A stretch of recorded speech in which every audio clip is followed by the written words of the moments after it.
Welcome to Unsung Heroes with Johnny, Daniel, James, and Sam. Our goal is to leave no hero unsung.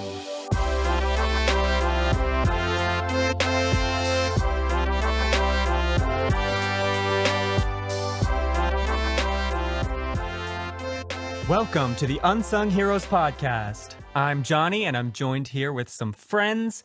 We have James. Hello. We have Samuel. Hello. And we have Daniel. Bonjour, bonjour. Ooh, Frenchman. Oh. Wow. Getting all exotic on us here. That's right. Well, the person we're talking about is not French by any means, so That's that was very kind true. of misleading. So I'm I sorry. feel like you've misled us on pretty much every episode, so No, I have not. You take that back. I will not. No, that's not true. He did. What was it? The Spanish when it was a Spanish person. That's true. That's true. Yeah, I don't know. There was a lot Well, that lined up. I did holla holla as a joke on like hola. Never mind. Oh right. I remember. Yeah. It's just a very literal pronunciation of it, but whatever. So today we have Samuel here to talk to us and present to us. So Sam, who are you going to be talking about?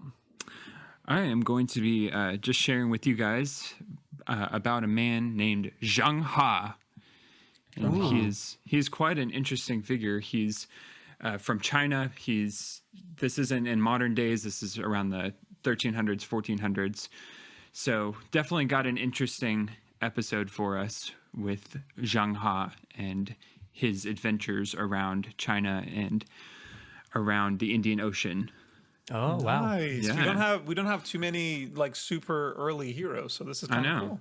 It is really interesting. I feel like we've had this problem before because, I mean, you have to separate myth from legend sometimes with earlier heroes. And also, there just isn't always a lot of information Right. about them. But thankfully, we do have some good documentation about this guy. So I'm really excited to Nice. share about him. Is Lady True the farthest back we've gone? I think so. I think so. it is. She was a couple hundred years prior to Belisarius. She was so. she was like 300s AD. Wow. Yeah. I really enjoy talking about, people who lived, longer ago than like within a 200-year period of us Yeah. right now. And also especially in the East, like in China and Vietnam and Thailand and Japan and all those. I just feel like they have such a rich history of their cultures and their people that, and they've actually been taking history notes throughout the past several centuries. So Right. that's how we can actually have all this information. Right. Yeah. Exactly. Yeah. So, and you'll definitely see that with this guy's life, with Zheng He. And one of the things too is like this guy. We've seen this with other episodes as well. This guy he's pretty well known in China and in East Asia, especially. But as soon as you venture out, I feel like it's pretty much like maybe history professors who are really familiar with him. Everybody else is just kind of, very naturally, they don't really know too much about him. So I'm excited to share about this guy. He has a very interesting story. So yeah, quite an adventure. James, you're practically a history professor. Have you ever heard of this guy? No, I have not. Well, there but you I go. wouldn't. Oh, I there wouldn't be we overstepping go. my bounds if I did say that. I think in general, Western audiences are know little to nothing of Chinese history. So this will be good for all of us in general. I think. will. So I'm excited. Yeah. We will learn a lot, hopefully. Yeah. So why don't you go ahead and tell us about him? Yeah, absolutely. So I think the way I want to approach this is just because, like you said, James, our Western audience does not typically know too much about Chinese history. So I'm just want to take maybe a few seconds to kind of set the stage, give you a little bit background about what's going on in China when Zheng He arrives, because it's very important to kind of just know the cultural background of what Zheng He is entering into when he goes on his adventures. So just to let you know what is going on around this time. So basically, put yourselves in the 1200s, mid 1200s, mid 1300s, and China is actually being ruled by the Mongols. I'm in what is imagining called- Mongolian throat chanting in the background right now. Yeah, yes, please. Please, you should play that in the background Maybe right we can now. edit that in or something. But so China is being led by the Yuan dynasty up until 1368, when it's overthrown by what we call the Ming dynasty. So, yeah, they had been under Mongol rule for about 100 years, but the Ming dynasty takes over and they take China back from the Mongols. So for about 40 years, China enjoys a season of peace while they're trying to like reclaim land for themselves. And in about 1402, the emperor of China, the emperor of the Ming dynasty, was assassinated by his uncle. And this is when a man that will be important to this story, a man named Zheng He, took over the dynasty. So just to give you a little bit of background about Zheng He, to once again to set the stage, give you the context, Zheng He was basically just an ambitious ruler whose main goal pretty much throughout his entire reign was to make everyone around him know that China is the most prosperous country in the world. That was pretty much his entire goal. He wanted all of his neighboring empires and neighboring regions to realize that they were an extremely prosperous country, extremely wealthy. So just keep that in mind while we go into the story of Zheng He, because it's important to keep that in your background, that this guy, Zheng He, he's really big on promoting the prestige and influence of China as they're going out and expanding their empire. So to have that background in mind, let's just jump into Zheng He's story. So let's go back a few years to 1381. So in 1381, this is maybe about 10 years after the expulsion of the Mongols, a little bit after, the Ming dynasty wants to take over what is called the Yunnan province in southern China. This is the last province in all of China that is still controlled by the Mongols, and this is also where Zheng He lived. So, just to give you a little note, Zheng He came from a Muslim background. His original name was Ma He, and apparently Ma means Mohammed in Chinese. So he is from a Muslim background. He kind of has that Mongol, a little bit of Persian background in him.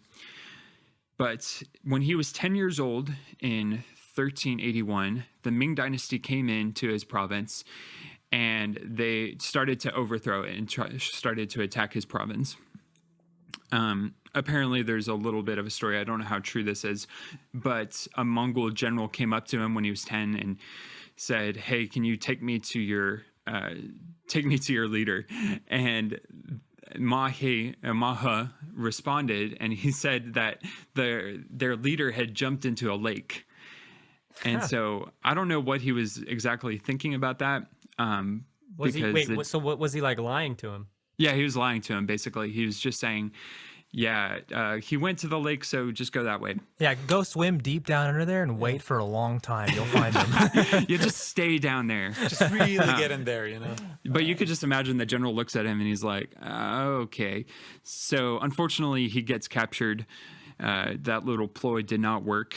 And an unfortunate thing for young men during this time was if they were captured by the emperor's army, then they were taken and they were made eunuchs. Oh. So unfortunately, he was from an early age, he was put into the court system and was made basically a slave. He was made a eunuch. So he's not had a happy life so far.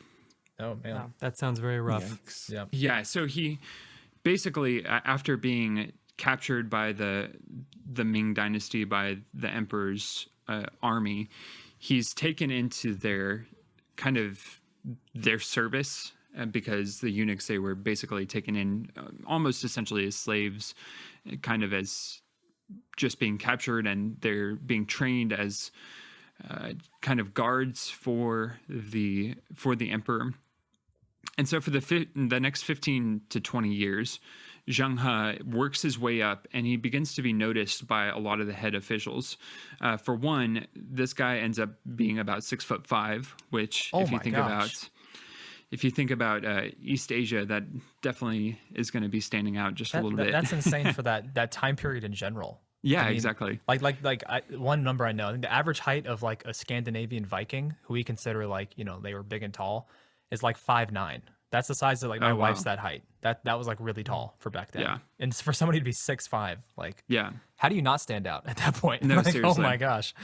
Yeah, so this guy was basically just a head over everybody. And so obviously you're going to stand out a little bit. But not only that, he became known throughout the province he was working in, throughout the courts, as this really skilled warrior. Not only that, but he was also a very skilled diplomat. So he just knew how to navigate some of the more difficult strategic issues, which obviously is going to get you noticed by top officials who are always looking for recruits, who are looking for ways to kind of advance their power. So this is the early 1400s. Like I said, Young Le murders his nephew, unfortunately, and takes over the throne. And like I said, his goal is to make people recognize that China is number one, that they are the best of the best. And so he really doesn't have many people that he can trust, because a lot of the courts are really upset very naturally about what he just did to his nephew. So what he does is he turns to his eunuchs, and he looks and he tries to look for people within the courts, or his service, that he can use to basically help him in some of his goals of kind of advancing the prestige of China. And after looking and after searching, he finds Zheng He, and he sees the skill of this warrior, of this diplomat, and he decides, this is the craziest thing, he decides to make Zheng He in charge of a fleet. And let me just tell you about this fleet. This fleet has 300 ships in it, with a total crew of 27,000 people. Man. Wow. And some of these ships, it's not just like tiny little sailboats. These are like, some of these ships they've said are over 400 feet long, which, to give you a little comparison, I believe Christopher Columbus's ship, it was maybe like 85 feet long. Yeah. And That's massive. some of these ships, they had like between 7 and 9 masts on them. What?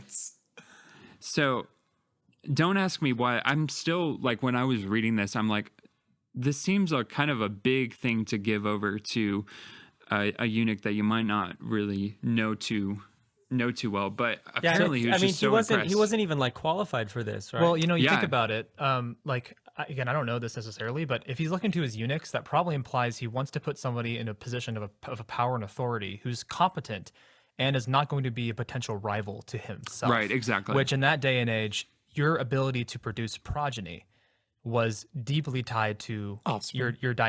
sorry, not progeny, your offspring.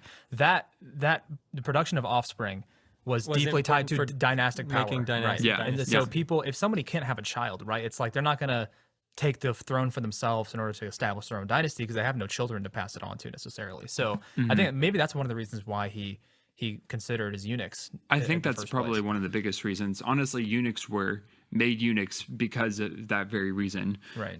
So yeah, that's a great thing to point out.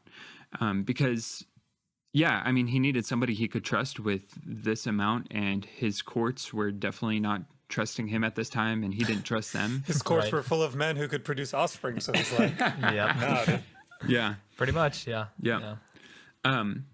But he basically gives him these ships, and he tells Zheng He that he basically gives him this goal. He wants Zheng He and his fleet to go around the Indian Ocean on a series of trade missions to maintain China as basically the economic superpower of the region. He basically, what he wants them to do is, I mean, they don't even necessarily need any trade goods, so because they have all the spices they need, they have all of the materials they need. But what he wants them to do is go and just like advertise all of these fleets that are going around, and go and basically collect tribute from all of these regions, because during this time, apparently,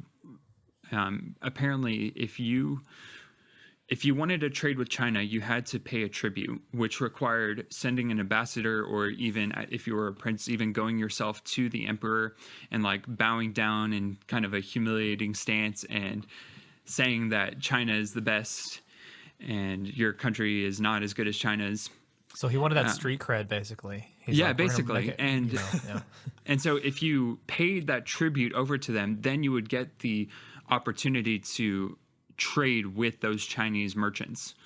If you didn't pay it, then you wouldn't be able to trade with them. And China at this point has some of the most luxurious commodities like spices, silk, all of the things that, if you think of the Silk Road, what China was known for. So he's basically, he's basically just trying to find ways to show off and kind of give this prestige about them, and basically just assert himself assert China as the powerhouse of the Indian Ocean. So he ends up going in on about 7 expeditions, and I'm not going to talk about each one because we don't have time for that, but I will tell you about a few of the stories of his expeditions and just give you a little bit of just a little insight into all of the different situations he got himself in. So 1405, they set off for the first expedition. They make their way through Indonesia, and they end up on the west side of India in a city called Calicut. And they spend several months trading there, and afterwards they come back. I think they spend maybe like almost a year there, maybe longer. And they come back with jewels and other commodities. But on the way back near Indonesia, Zheng He is made aware of a fleet of all things, he's made aware of a fleet of pirates led by a man named Chen Zuyi, which, if you think about this time, when I was reading this, I was just kind of surprised by, the idea of pirates being around, because this isn't by any means the golden age of piracy. Yeah, we always think of pirates in terms of like the Armady, British, European privateers. Yeah. Yeah. Right. So he doesn't fit the typical stereotype of a pirate. But he was in charge of a fleet of these ships. And not only that, he was also in charge of an entire city called Palembang in Indonesia. So he held control of this city. And so initially, Zheng He tries to negotiate with Chen Zuyi, and he sends some people to the city, and he tries to make them surrender. And the pirates, they initially agree, but then they pull a sneaky one on them, and they do a surprise attack. Ooh. And I don't know, if I'm a pirate at this point and I'm looking at a fleet of like 300 ships, and I have like maybe 20 ships, that's what they say is about how many. I don't know if I'd be too thrilled to go into battle with them, but I guess Chen Zuyi, I don't know, he can do his own thing. He's a thrill seeker. That's why you're not a pirate, Sam. I guess not, That's right. So he's trying to do like a hit and run, loot and raid thing, I guess. Yeah, just a loot and raid. Yeah. There'd be something to say about like a much smaller fleet size that can, that's a lot more maneuverable. Yeah. You're keeping a tight ship.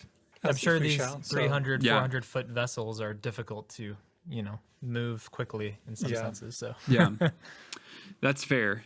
But still, it is pretty crazy. Maybe whenever I go into pirate school, I'll let you guys know what the strategy behind that was. Do. So. Yeah, please do. Yes. But anyway, so they go back and forth for a while, and apparently they were throwing like early forms of grenades at each other. which that's pretty cool. But in the end, Zheng He ends up sinking about 10 of their ships and then capturing 7 of them, including Chen Zuyi himself. He was captured as well and was eventually executed a few months later in Nanjing, the capital province. So maybe, Samuel, you would be a better pirate than this guy. Yeah, based on your initial intuition, I'm just saying. I feel like that's the way pirates went. It was like there was a lot of different pirates, and they all tried to charge, and a lot of them died or got captured. And Yeah. only the truly like legendary ones managed to escape. And then they usually died an awful death as well. Yeah. Yeah, eventually, because they kept trying that. Eventually, they're gonna get caught. Right. So we can tell all you pirates out there that right. This is a warning to don't all you attack a ship pirates. of 300. Crime doesn't pay off, guys. Stop it. Get some help. Get some help. Piracy. Pay It's a for your crime. media. Don't just download a car.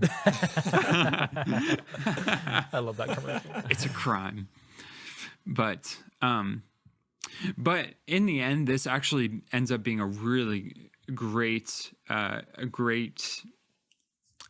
trip, basically, for Emperor Yongle, because when Chen Zuyi, when he held control of the city, and once he was executed, Yongle was able to send a diplomat to the city and basically gain control over the region.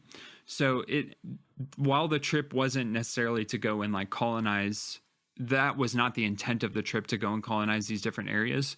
It ended up working out well for them that this pirate basically lost control of the city that he was in charge of, and they sent a diplomat, and now they have more resources. It's like, wow, we left with this many people, and and when they came back, it's like, oh, I have new land. That's great. got no- Wasn't even trying that. Oh man, that was Basically, great. yeah. Thanks, guys. And give them like a participation trophy or something. Yeah. Yeah, so that was the first voyage, which worked out really successfully. Honestly, all of these voyages that he goes on, almost all of them worked out successfully. To kind of skip around a little bit, the next big one that happened was it was a third voyage. So Zheng He took his fleet of however many people, thousands of people, and they traveled to what is modern day Sri Lanka, which is that island right off of India. And there was fighting that was taking place between Hindus and Buddhists, and so they go in and they try to settle the disputes. And at the same time, while they're trying to settle the disputes, Zheng He goes to the king. His name is Alexavara, and he tries to get him to pay tribute. And most people at this point have been willing to pay tribute so they can get the trade commodities, but Alexavara refuses to pay tribute. And so they decide, okay, Zheng He decides, all right, we need to leave. So they leave, and then several months later, they're like, okay, we need to go back. They didn't give us our tribute. We're not really happy with that. So they go back and they plan an attack, and Zheng He sends about 2,000 soldiers on land, and basically Alexavara learns about this, and he tries to use the attack to maneuver around them and go and try to get a hold of all of the ships. Uh-oh. Ooh. So we got a little surprise attack going on. So he's attacking his palace, and from the palace, he's attacking the boats. And so they end up both being destroyed, right? And so then it's a stalemate. Well, They basically, change places, they turn around at each other. They're like, hey, wait, you're supposed to be here. wait a second. So Truce? Are we good? Okay.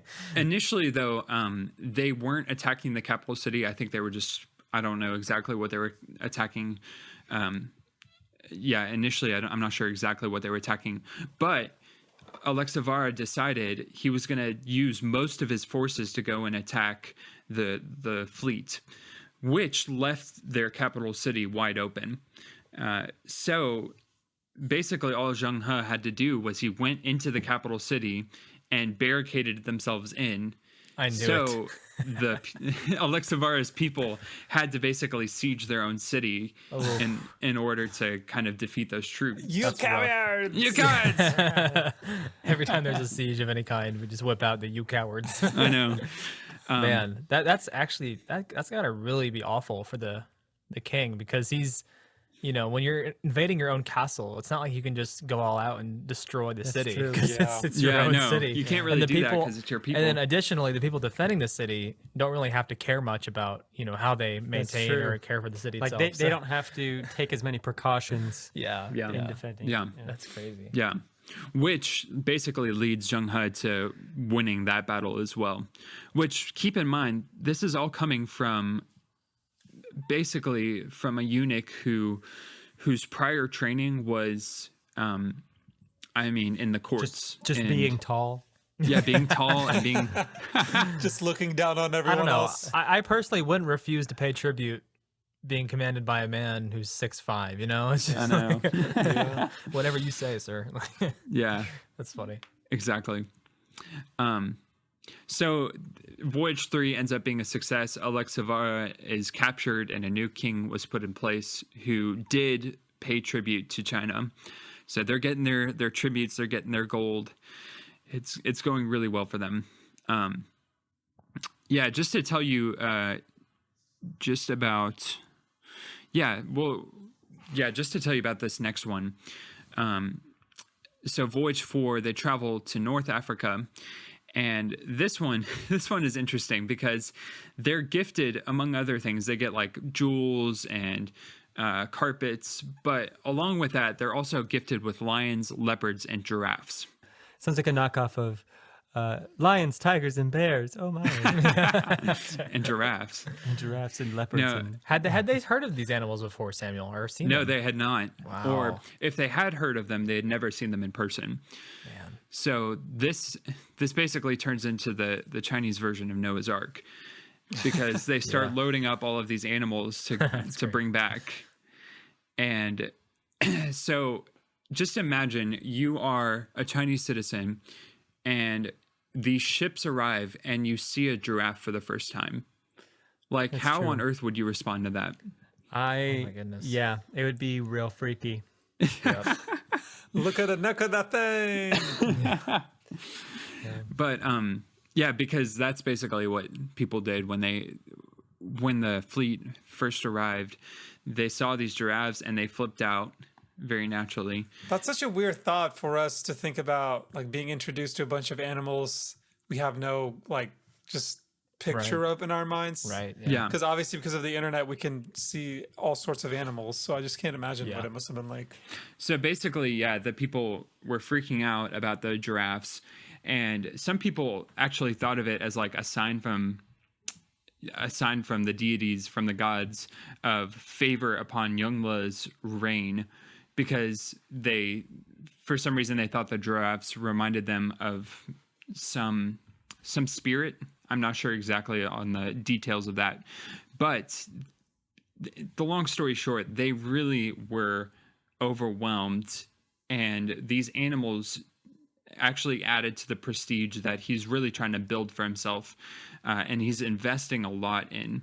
And it's working, honestly. They're getting a lot of tributes. They're getting a lot of power, because just remember, these tributes, they aren't only helping them like in their pride factor, but it's also helping them like maintain trade and getting Right. their resources out there, because It's basically a way for them to establish connections and trade, which is only gonna, help Right. them long term. Yeah. It's basically just expanding their wealth in ways, because they might have all these resources, but if they can't get them to people and can't get other goods out to them, then there's no point in that, in the trade. So it's just a really, it's a pretty selfish way to expand your trade, but it's also pretty effective at this point. I guess. Yeah.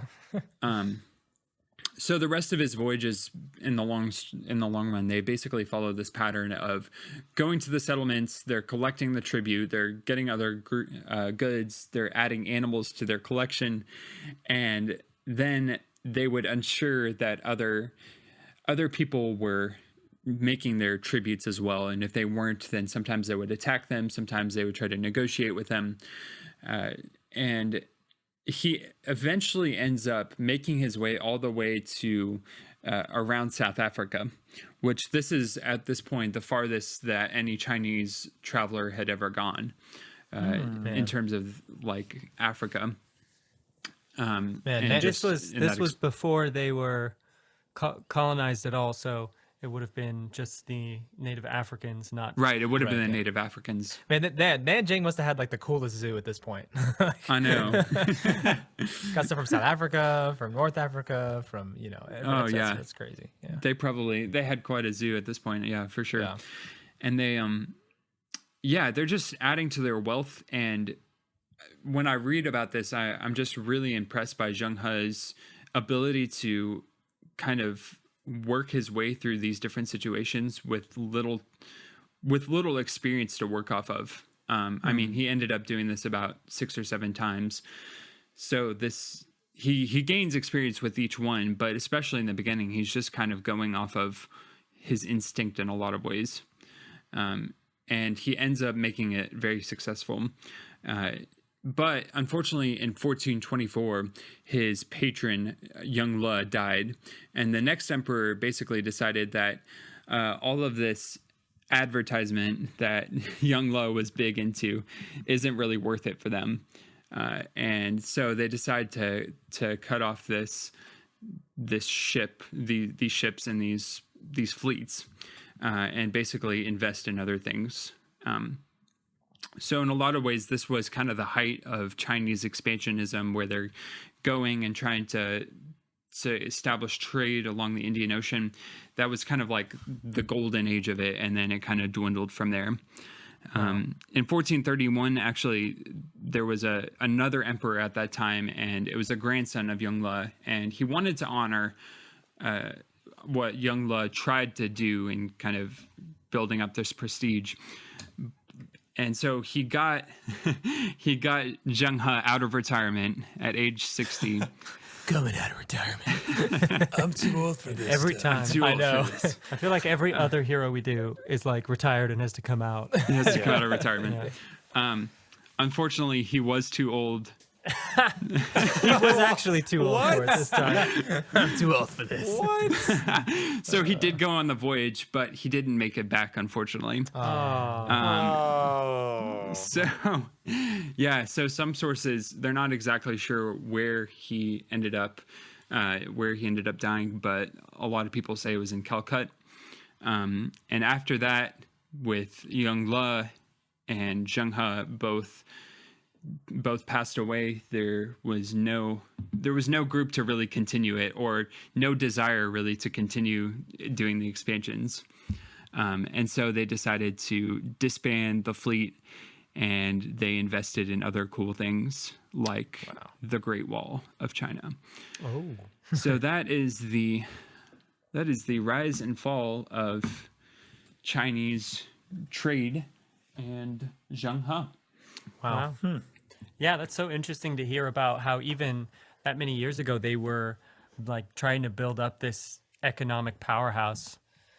You know, I feel like we hear a lot about that today in the news about China becoming an economic powerhouse. Right. But Yeah, we even- hear about how they're like, investing in infrastructure of these other countries to have leverage, but I like how they did it back then more, man. just explore and get You some just giraffes. explore. Yeah, like, hey, give us some giraffes and we'll call it even. You know, I really wish I could have been on one of those ships and just like traded, like, I don't know, silk for a lion or something like that, some Chinese checkers and stuff. No. One interesting thing to note, though, and one interesting thing to think about is the idea of Chinese merchants is kind of a strange idea, especially when you think of it in terms of Confucian values. So some people say that the reason that they ended this is because they were trying to hold on to the Confucian values that came before Zheng He. And in Confucianism, basically the merchant is considered one of the lowest forms of work, one of the lowest lines of work, because you're basically just profiting off what other people have done and what other people have made. So some people say that it ended because they were trying to reestablish those Confucian ideals. So just another idea, another thought to consider, and just an interesting cultural aspect of that For sure. as well. That's also really interesting to think about. Wow. Yeah. Well, man, it's really interesting to hear about that, Samuel. That was awesome. Yeah. Cool. Well, Yeah. I'll have to let's try to do a song here then. I have to get some lyrics off this real quick and think about what kind of Wait, genre we're You gonna haven't do. been taking notes? Not this time. No. Oh, I thought I'd no. put together Oh, a no. couple. We'll cut out here for a couple seconds, come up with some lyrics, and we'll give you guys something real quick. So this should be interesting. All right. All right, kids. We have a little song for you here. Try to keep up. Okay, this is gonna be fun. All right, let's see if this works. Here we go.